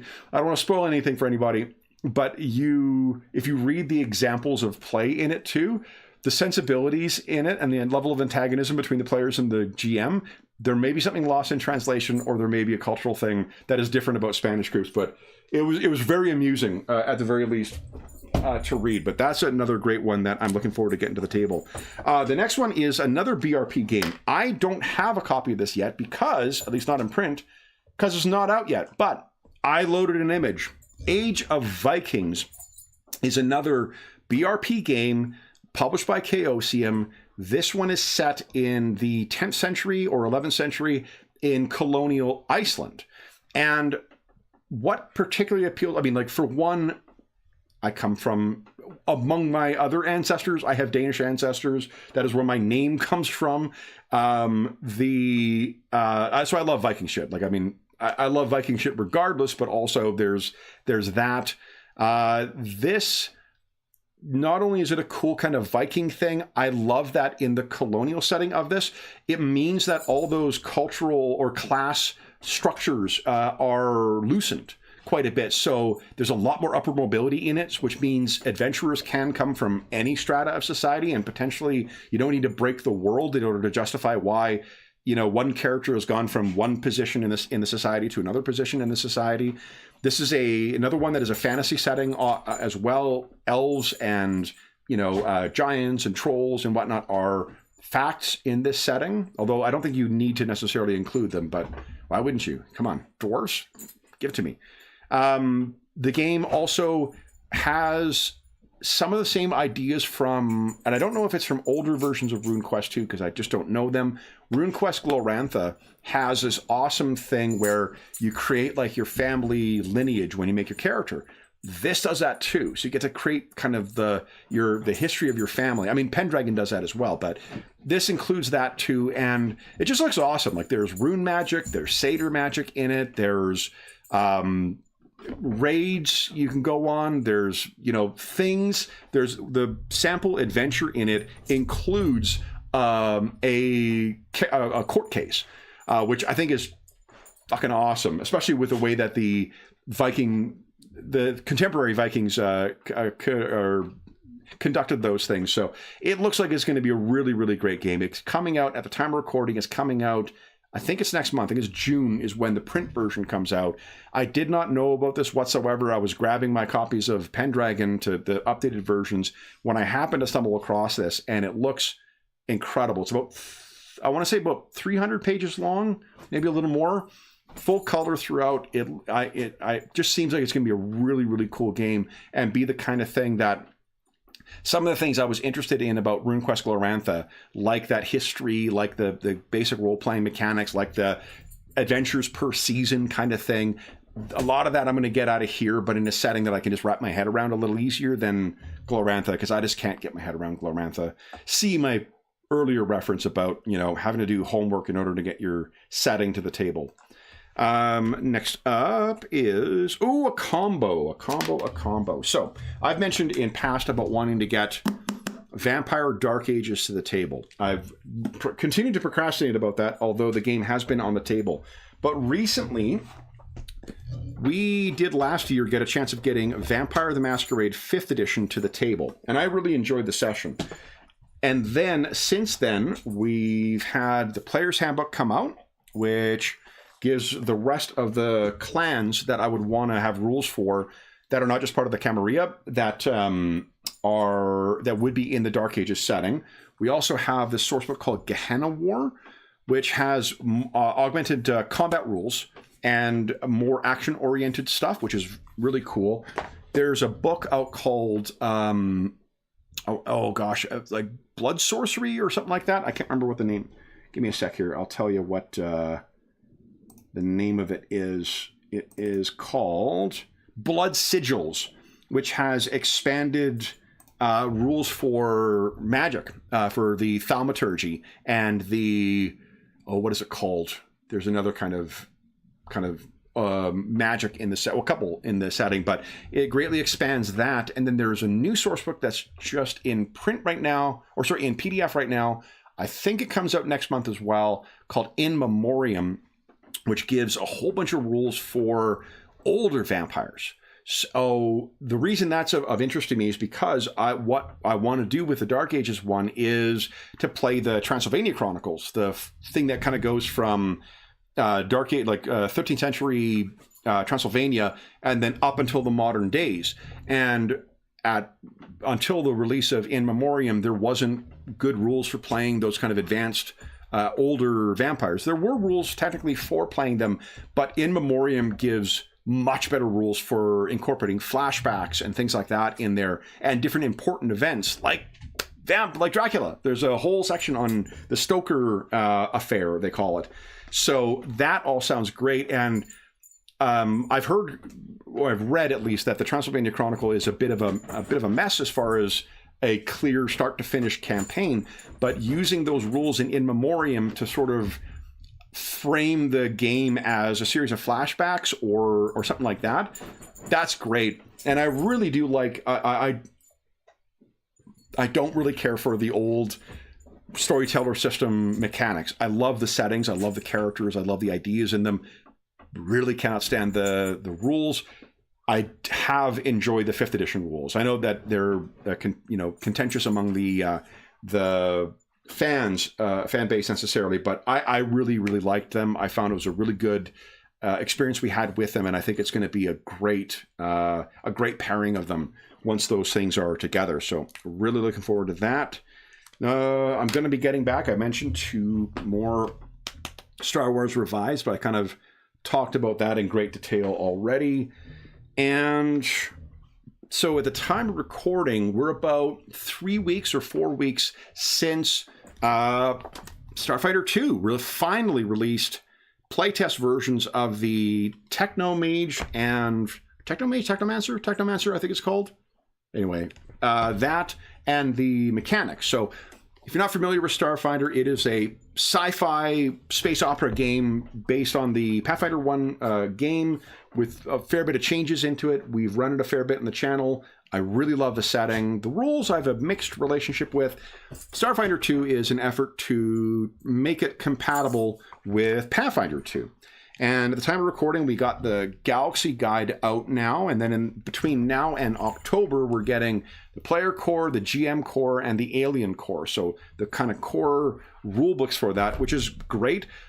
But between what's in the playtest book and the other two core classes that were in Pathfinder First Edition, or Starfighter First Edition, now I've got enough stuff to run a Starfighter game. So I really want to get this to the table and see how it goes. We've run a bunch of different kinds of stories using Pathfinder 2, so I'm really looking forward to seeing how the sci-fi stuff feels at the table. I know that Ingolf, again, one of the players on the channel, he has got it to the table, and they found that the playtest version of the classes, at least, were on the busier end, to the point where even at first level there was so much shit to keep track of that it didn't flow terribly well for a first session. So I'll be interested to see what that is like. But I adore the Starfighter setting. So, and I've been reluctant about the 2nd edition of Starfighter just because it's one of those things where I thought that they would do that earlier rather than let the whole first line play out and then relaunch it, but whatever. I mean, it is what it is. I can either give this one a try and see what it's like, or I can just stick my feet in the ground and not play a game that I probably am going to like. I don't know if stick your feet in the ground is really a saying, but I guess it is now. A couple other games that are very likely to find their way back to the table just because they're either really liked by the players, or I really like them, or we just, there's other reasons. One of them is Savage Worlds. Savage Worlds we have not played yet this year, but Savage Worlds we play every year. It's one of those perennial games. I often run kind of hot and cold on well, I run either very hot or I run kind of like, okay, I'm going to set this away for a while with Savage Worlds.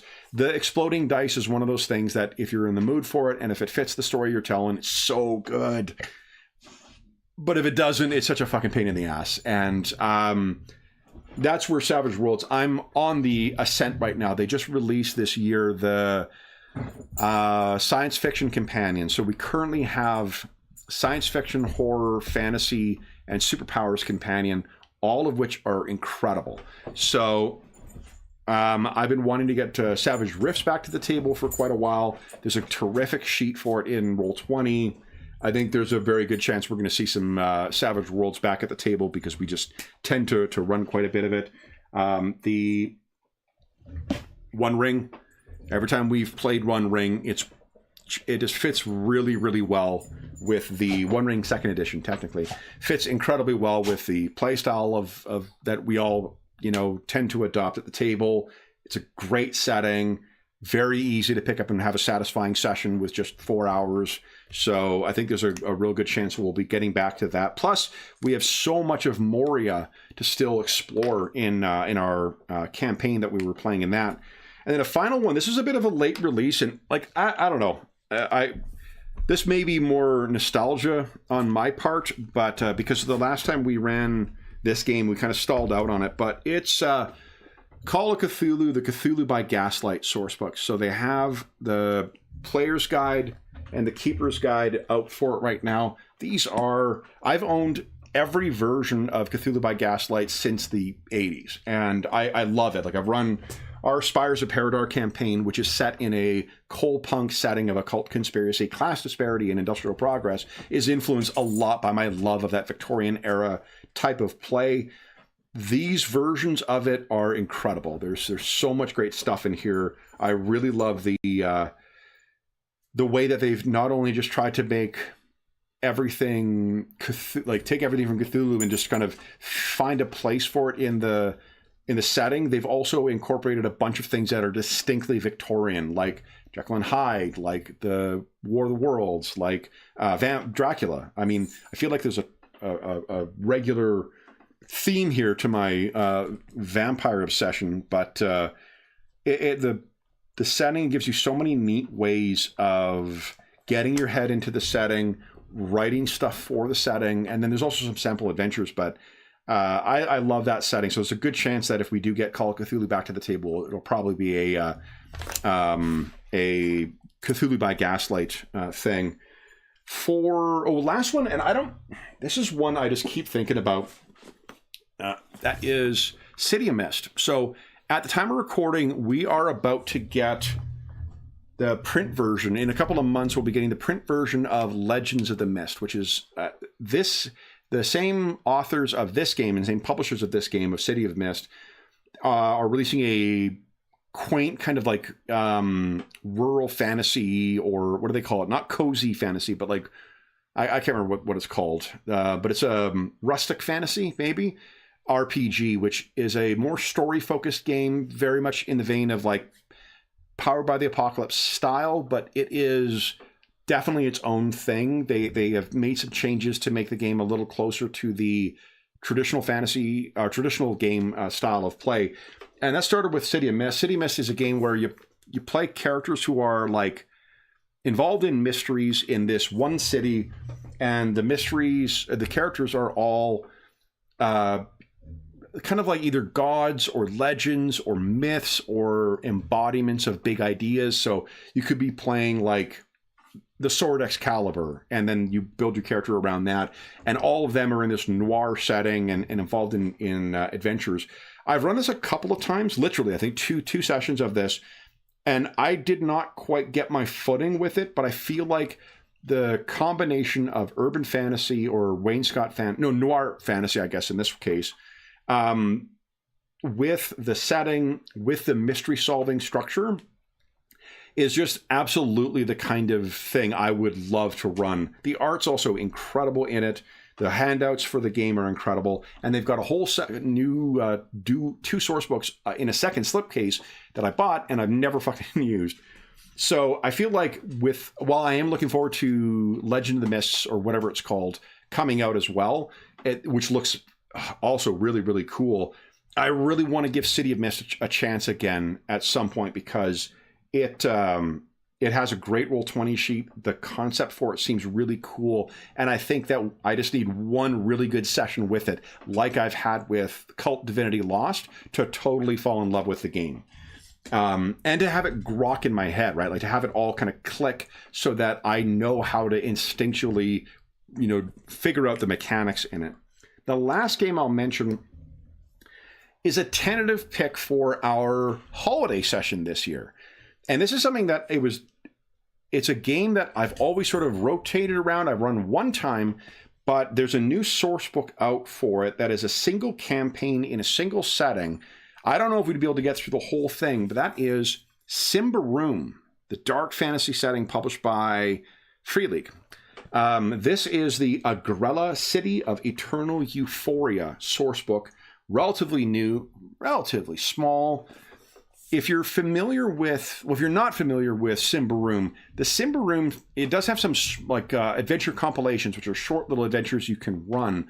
But the real attraction with running that game is this massive 5 or 6 book mega adventure that just keeps going and going and going. And it is a cool thing to try and run. And the people who have run it seem extremely satisfied with it. But I'm not that kind of GM. If I'm going to run something for a long time, I'm going to end up making it so much my own that it'll become so different from what was intended that it's not really getting the experience of what the massive mega adventure was supposed to do. This, however, is a manageable meal, and it is the same type of approach. It is the same type of sensibilities, the same world, but in a much more condensed version, a smaller scope of setting, a shorter adventure, big stakes as far as the setting is concerned. So you're not necessarily affecting the whole country or whatever else, but it's everything about the city is being impacted by the story. But it's like a 3-part story instead of the however many parts spread across 6 books, kind of thing again, I don't mean to diminish that. That's something that's cool and attractive about the setting, but it's not something I'm ever going to get to the table. This is a doable thing, and the Christmas holiday, sessions we tend to run, which usually run 5 or 6 sessions, that's the kind of thing I think we can fit in reasonably in that time. And even if we don't finish it, we'll at least be able to get a nice, sizable chunk of it done. So that's what we got planned for my plans for the second half of the year, the Christmas game, the next 2 player games, and just some general thoughts on the games that have been played so far. So I'm really excited for the second half. I've come across some games that I feel like I'm going to love forever, or until I shuffle off this mortal coil, in the form of The Dark Eye and Fantasy Craft are just... they're the kind of things that where have you been all my life type games. So really, really love that. We've been running Shadow of the Weird Wizard as our charity, or not a charity, our anniversary game. We've been running that as our game to celebrate 10 years on the channel. That's been going really well. We've made some changes in terms of the sliding time scale in that. So some of the adventures happen a little closer to each other and some further apart. I would say that if you are intent on running that game, do not do 10 single sessions with it. I am trying to fit too much stuff into too little time. Run it the way it's intended, where the adventures take as long as you need in order to do that. Because I feel like we're going to inevitably be sort of speeding past some of the nuance and more interesting texture we see in the game. But the game itself, I am not sure I've seen players as excited about character builds in any game since Shadow the Demon Lord. Shadow the Weird Wizard, if you're not familiar with the game, you pick an ancestry for your character at first level. You then pick an expert path at second level, a second class. Then you pick you pick a novice, so you pick an ancestry and a novice path at first level. You pick an expert path at third level, and you pick a master path at 7th level. And then as you go up through the various 10 levels that make up that game's lifespan, you can go beyond that with some rules in the game, but at default, those are the ones that matter. You're getting different things from different parts of your character at different times, and you almost always have interesting decisions to make as far as customizing your character. There's a huge amount of spells. There's an enormous amount of focus on combat in the game. It is a very combat-heavy game. Robert Schwab was one of the guys heavily involved in the late life cycle of 3.5 and the early life cycle of 4th, and it very much shows. But those are games I love, so it does not matter to me that it is a game that is very fun in combat and has a really interesting and different pace to it in combat. There's a couple of things that have been changed in Shadow of the Demon Lord that make it really interesting, but honestly, the thing that is the most interesting to see is how excited the players are about their characters. When we play in any of our campaigns, the players are generally excited about their characters. Maybe it's because you're getting a chance to make those fundamental changes about your character or substantial changes about your character so often in that game that it just is, it's a constant kind of rush, as you get to make those interesting decisions for your characters. It is very combat focused, is the one thing I will emphasize. Almost all the spells have some and this is how much damage you do, or this is some debuff that goes on. So just be aware that is what a lot of the game's focus is, but the combat system is a shit ton of fun. It's very easy to plan for because they give you clear guidelines on how to affect difficulties. The math is rock solid in the game. And it's just when the players are as excited about their characters as what this game makes them, it is so much fun to run because they love being their characters and using the abilities that they've learned. Our sessions thus far have been very roleplay heavy. Of the 4-hour sessions we've been playing, probably 75% to 80% of that is all just chatty stuff and using some role playing and stuff, but the combat stuff has been really good. And because of that excitement with the characters, it feels like the players are really interested in engaging with, who their characters are and what their place is in the world. Notwithstanding my comment about you're not getting the full flavor of Shadow of the Weird Wizard if you're running it that way. The thing that is interesting is the having to work in that framework and decide how to apportion out the story, and how to pace the story is proving a very fun challenge to write for. And I'm really enjoying that part of the game because also as you're seeing the characters make their different selections, some of the paths that they pick, their classes as they go up higher levels, those are going to have implications in the story and the setting. So you got to kind of work with the players to make that shit cool or possible. And it's really fun. I next time I run Shadow of the Demon Lord, Shadow of the Weird Wizard, sorry, way too many years of habit trying to break that. But next time I run Shadow of the Weird Wizard, I'm going to do it at a more measured pace. One adventure, then they go up levels. But even this one is going to be so fun. The players are all awesome in the group, as all the roster players are, of course. But they're really, because they're so invested in their characters and because we only get to play them for such a short period of time in each session, and it's a finite length, there's just something special about that. So if you haven't done something similar before, it would be something worth considering because it does give you a payoff and require a different kind of work than what other campaigns do. But man, has it been a fun one. I think that's all the games. I'm going to check chat, see if anybody's got any questions. And then, let's see here. You know what? I think the chat cuts off from the beginning. So sorry, guys. Let's see here. I read in German with a Canadian accent. That is probably the case. My German pronunciation is probably hot garbage. What's my favorite? Overboard. What's my favorite rule system? I mean, for one, I'm very much a believer in right tool for the right job. So, but I'm not going to hide behind that. I think, gun to my head, the game that I think I'd feel still the most comfortable picking up and running a concept, it is probably Pathfinder 2. I feel like I know the game well enough in order to do that, and the math is reliable enough.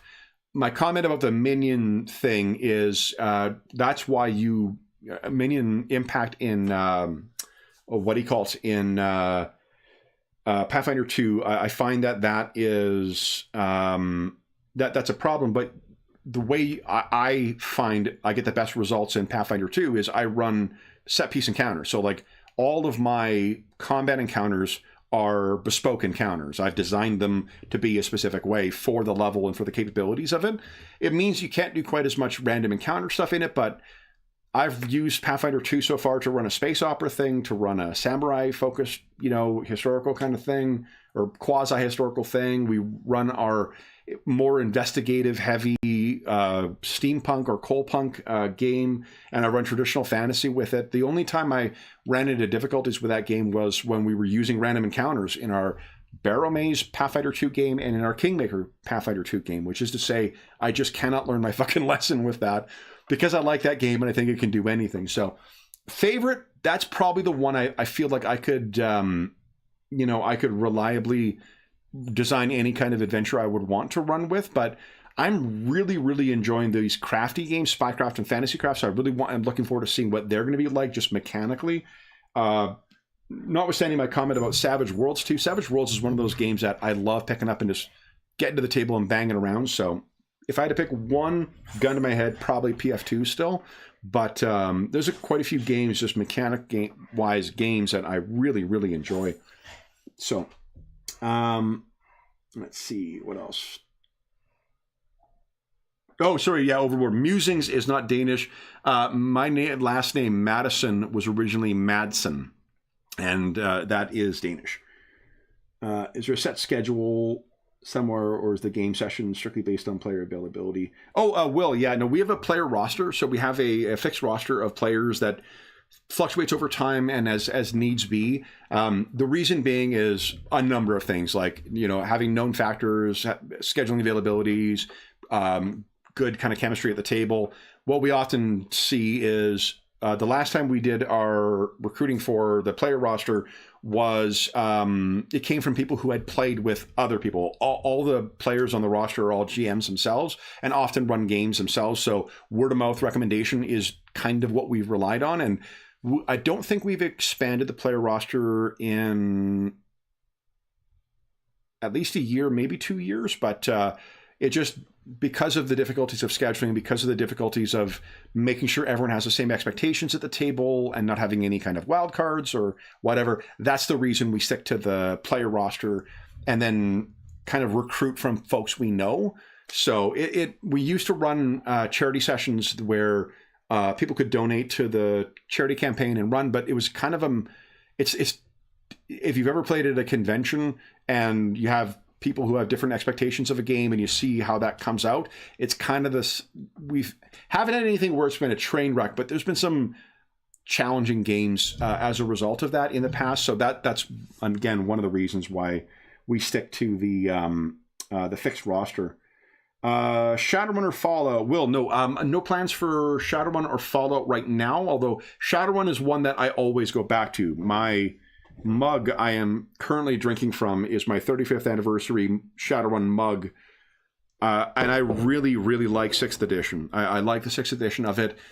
It is a game that is not super popular among the roster players, though, so if I do run it, I kind of have to wait until maybe 2 or 3 people are specifically available and want to play it, but otherwise, no. I do love Shadowrun, and we usually get at the table about once every 2 years. There's a couple of games like a Conan game. I didn't mention it, but we're trying to get a time together to get to finish up our Conan D20, the Mongoose version of Conan, to the table, because we run a Conan game every year, at least once on the channel. And Shadowrun is one of those ones as well, but it's usually every 2 years. It's usually only when I can kind of make an excuse to try and force people to play it, but yeah, I do really love that. No, donations are not through the link down below. The donations for you can donate down below if you want to donate to the charity, by all means, THX, but for the purpose of the marathon, it's going to be during the time. So when the marathon is running live, that's when the donations will start, and that we're going to have, ideally, a donation kind of pop-up thing happening, so we'll know when people have made donations, so we can thank you and so we can implement whatever you've voted for right at that time. So let's see here. What else? Age of Vikings, Oofbait Blades Origin. That is a reference I do not know, but I hope I will learn in the game. Let's see here. Will be fun to see groups of the same characters jumping through these different games. Will, that is an excellent idea, and that is something we do with our war stories very often. Very often, to give a kind of a break from regular campaigns, what we'll do is we'll run a war story for a session or two, and that is usually taking characters from an existing campaign, translating them into a different game and setting, and then running them with that, or using it as an opportunity to run flashbacks. For instance, in our Spires of Paradar campaign, the Coalpunk one using PF2, we have run a war story using Starfinder First Edition versions of those characters, and we've also used Savage Worlds to run a flashback in it. We've also, in our Traveler game, we've used the Homeworld 2D20 game to play a story set in a different part of the setting with different characters, but related to the actions of the overall characters. I love that idea, and I love implementing that into the campaigns where I can. For long-running, for some of our long-running games have been running between 3 and 6 years, so it's fun to have those kind of breaks. Our Star Wars sessions, normally in our Night Below campaign, we take a break in May, usually from May till around July, to play a short Star Wars game, and we use different versions of the Star Wars RPG to play Star Wars versions of our D&D characters from that campaign. So yeah, I thoroughly love that adventure. We playing the Modifius games coming up, or are they shelved for now? Great question. So Overboard, I have printed the Heroes of Might and Magic quick starter, and I really would like to get that to the table as well. That one doesn't have a Roll20 sheet, obviously, because it's still being kickstarted, but the quick start, it looks really interesting. So that one, there's a chance. I really enjoyed Fallout as well, so I mean, there's a good chance that we'd get Fallout back to the table. I don't have plans for it right now, but we did really enjoy that the sessions we did play of it. So there's a possibility of that. Star Trek Adventures 2nd Edition is fucking awesome. I really like the changes that were made to that, and using the advice from that Star Wars Galactic game guide that I mentioned earlier, or Game Master's Galactic Guide. I can't remember what the name of the thing. Galactic Campaign Guide. The advice on what does Star Wars mean to you is just as valuable for a Star Trek game. So I would love to run a Star Trek game using Star Trek 2nd Edition. Star Trek Adventures 2nd Edition, because I think that game is really, really good. For the other ones, I don't... Conan, probably not. When that when Monolith is the French publisher who has the new version of Conan coming out. I ran the quick start and had a lot of fun with it. The books are out in PDF now and should be out in print in the next couple of months, I think. But that one we're going to get to the table as well. That one does not have the same legs to it as far as long-term campaigns are concerned that the Modifius one. So there's a chance of getting that back to the table, the Conan 2D20. But honestly, we've been having a lot of fun with the Mongoose version, the one that's based on OGL. So that would probably be that. What other 2D20 games would we maybe get to the table? Dune, I want to hear, we've got 2 players in the player roster, Carl and Ingolf, who have run it or are going to run it. I want to hear them gush about it because I've had a hard time wrapping my head around what that game's going to look like at the table. And maybe I just need to get it to the table, do the house generation and get it going. Dune looks really interesting to me. I like the high level of abstraction in it. The setting I think is really interesting, but it's one of those games. Honestly, it's like Simba Room, where unless I force a time to get it into the schedule, there's enough for me to put it off running it. But I'm trying to think of any other 2D20 games that... Acton Cthulhu. Acton Cthulhu is one we talk about getting back to the table really often, particularly with the more pulpy approach that is in the Serpent and the Sands, or Serpent and Sands, whatever that more pulp-oriented adventure. I think there's not insignificant chance of doing that. Honestly, if I wasn't using Spycraft for Dracula Dossier and potentially for Agents of Excalibur, I would be using Acton Cthulhu 2D20 for that, because I think that system, the times we've got at the table has been a lot of fun as well. Outside of combat, I think combat is a bit wonky in that, but yeah, so that's that. Those are where we are with the 2D20 games. Star Trek is probably the most likely one to get back to the table, because I really like the second edition, and there's that tech book that's coming out it's out in PDF, but should be coming out in print pretty soon. That's also got some really fun stuff in it. So, love the ongoing Traveler. Thanks very much, 80s guy. That's really great.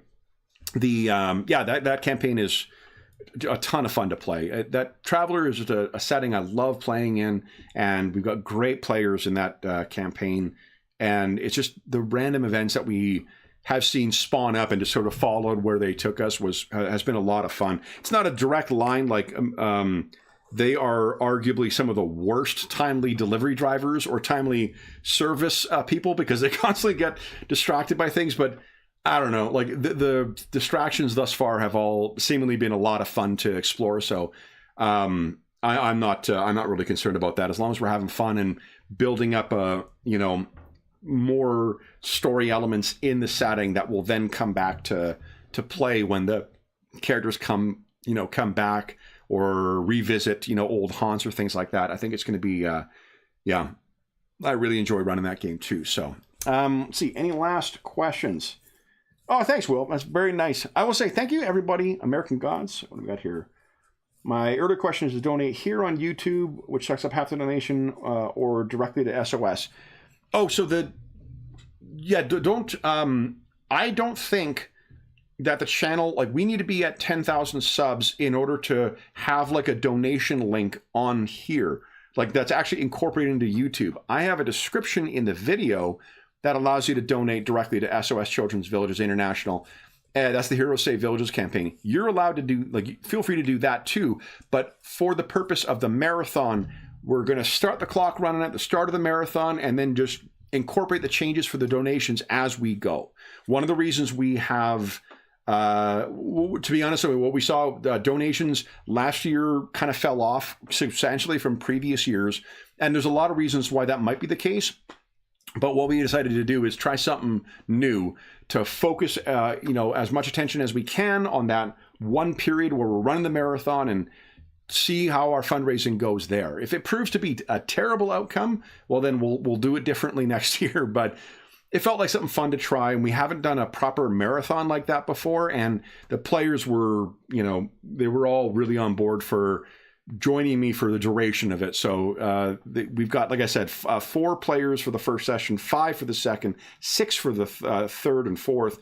That's a lot of comrades in arms who are going to be joining me for the duration of that 16-hour stream. So that, I think that'll be a lot of fun. And again, I don't want anybody to feel they have to donate to participate in the stream. Join us in chat. The players are always involved in that too. And we likely will have other players who couldn't fit at the table who may be in chat as well, yapping with us as we go. So, don't feel that your participation or joining us for the marathon is contingent on any kind of donation. I try to make sure there are interesting and consequential outcomes you can get for as little as $10 Canadian. And then there's larger, rewards that are more substantial. So I would want, ideally for not as many, if we get, 12 monsters added into the first chapter. I mean, I've already thought about a way of working that in story, because just because another monster is added to a fight, it does not necessarily mean that it gets along with the other monster that's in there already. So it doesn't mean the players are necessarily going to get stomped, but there's a pretty good chance of that. But anyway, so we'll see how that goes. So anyway, all right. So with that, I think I'll bring this one to a close. I kept it down to under 2 hours, just barely. Thank you very much to everybody who joined me live for this, and for anybody who's joining us after the fact for us. this has been a really, really fun start to the year. And, you know, like as much as it's been busy at the day job and away from the table, we've got some, with the return to the Night Below campaign, with many of our ongoing campaigns now entering the like 30 or more session stage too. It really feels like we've got some really fun momentum. I've went through a lot of our games. We have a lot of fun one-shots that are coming up, a lot of exciting games. I'm looking forward to see how they play at the table. And the marathon is going to be a real experience, if nothing else. And then next weekend, we got our next session of the Shadow the Weird Wizard campaign too. So if you have been following that, you can join us back for that. We'll be picking up pretty much contemporaneous with the last session and seeing what horrible things are happening next in Newtown in that campaign. But as is always the case, if you're listening to this after the fact and you have any comments, questions, or concerns regarding anything I've talked about here, please don't hesitate to leave a comment in the comment section of the video, and I'll endeavor to reply in a timely fashion. There's also a link down below to the Dungeon Musings Discord server, where we have channels dedicated to most of the campaigns we run on the channel, most of the games we run on the channel. Find a group, GM discussion, virtual tabletop chat. There is just a terrific, helpful, friendly, and knowledgeable community over there, and you are more than welcome to join it. I am also on there all the time, so if you want to get a response from me, I'm probably best reached on the Discord server. There's also a link down below to our friends at Noble Knight Games. Noble Knight Games is the preeminent unionized retailer of hard-to-find and out-of-print RPGs in North America. Not only do they have an incredible selection of new role-playing games, board games, and card games, they have an unmatched selection of hard-to-find and out-of-print RPGs. Like, for instance, Spycraft, 2nd edition, Fantasycraft, the One Ring RPG, Death Watch, Rogue Trader. Many of those games I've either picked up source books for them or the core books for them. Aquilar is another one I got from them too. They're a terrific, source for those kind of out-of-print RPGs. If they don't have something in stock that you're looking for, put it on a want list. They'll send you an email when it comes in. Sometimes it takes a while for stuff to come in, but like I will tell you, I waited a while to get these are some limited edition 3.5 books that were published right near the end of the 3.5 run. And I waited a long time. I can't remember which one was last, if it was the DMG or what. But it eventually came in and at a reasonable price. And when I picked it up, I made sure to use my discount code. Listed down below is a discount code, MuserNight. That'll save you 10% on any purchase of $10 or more through their website. That will change as of July 15, 2025. So if you're listening to this after that time, come back to one of our more recent videos. You'll see what the current discount code is there. Otherwise, a huge thank you to all of you for joining us on the channel this year, this month, or if it's your first time, well then welcome. We'll be back with more games. I'm going to try and make sure I do my next update in July when I get back from my vacation, because I'll be on vacation from July 10 to July 21, and there won't be any games during that period, but I'll come back and do the mid-year update then, and then try to make sure I diarize and get to the third quarter one. But I hope this has given you a few hours to take your mind off the troubles of our world and think about some of the exciting games we've got to the table so far and intend on getting to the table this year. Thank you very much for joining me, live or otherwise. And until we see you again, stay safe, stay healthy, and happy gaming.